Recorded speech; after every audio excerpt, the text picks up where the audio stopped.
The level of concentration in the US equity market in particular is getting to quite extraordinary levels. We've not seen this level of concentration really ever before in modern times. The big five mega cap technology companies that everyone knows, that are really the five biggest companies in the US market, now make up about 22% and even closer to 23% of the US market. For some context, we haven't seen levels of concentration that high since the dot-com, just before the dot-com boom back in 2000. And at that point, the top five companies made up about 18% of the market. So we've really gone well through that level of concentration. There's no denying they're great companies. We can see the quality of those companies, we can see the growth potential of those companies, but so can everybody else. That's why they're almost a quarter of the index today. So the first concern is if you can get exposure to those companies by just buying a passive index at very low cost, what value are we adding as an active manager to own those companies for our clients? So that's the first sort of question we ask ourselves. We think there is also just the tyranny of size. As these companies get bigger and bigger, to maintain those growth rates, it gets harder and harder. They've got to sell more services, more products every year to maintain the growth rate, and that just gets hard. As their share of the various markets that they're in grows, there's no question they're expanding those markets, but they're also getting closer and closer to a point of market saturation where when you have all of the market, there's only so many dollars to go around. You start to have limits and constraints on your growth when you're not taking market share anymore. You are the market. So how fast does that market grow? I think there are constraints around that.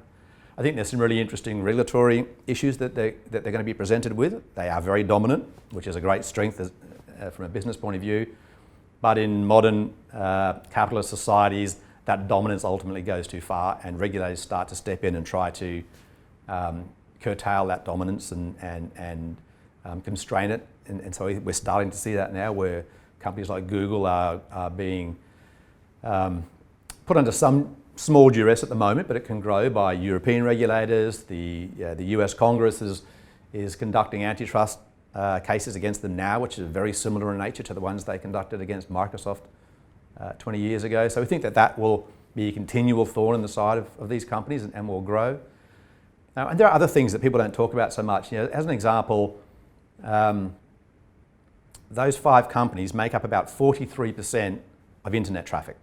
Just those five companies, 43%, and that's growing dramatically. So already we're starting to see that have an impact. And when we all started working from home earlier this year and the broadband usage around the world went up for that reason, all of the companies voluntarily agreed, those five companies voluntarily agreed to reduce the bit rate of their transmissions, to reduce the demand. But what they're doing is essentially free riding on the infrastructure that's being put in place by other companies around the world, telco companies, broadband companies, fibre optic cable companies.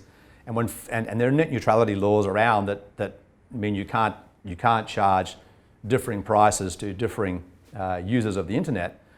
But when you get five companies making up almost half of all the internet usage, I don't think it's infeasible at some point for the regulators to say, for society to say, you've got to pay a bit more. You've got to pay for some of that, because all of this billions of dollars that are being spent every year on maintaining that infrastructure, they're essentially free riding on that and earning these very high margins, not paying for the necessary infrastructure. So I think there's some really interesting dynamics like that.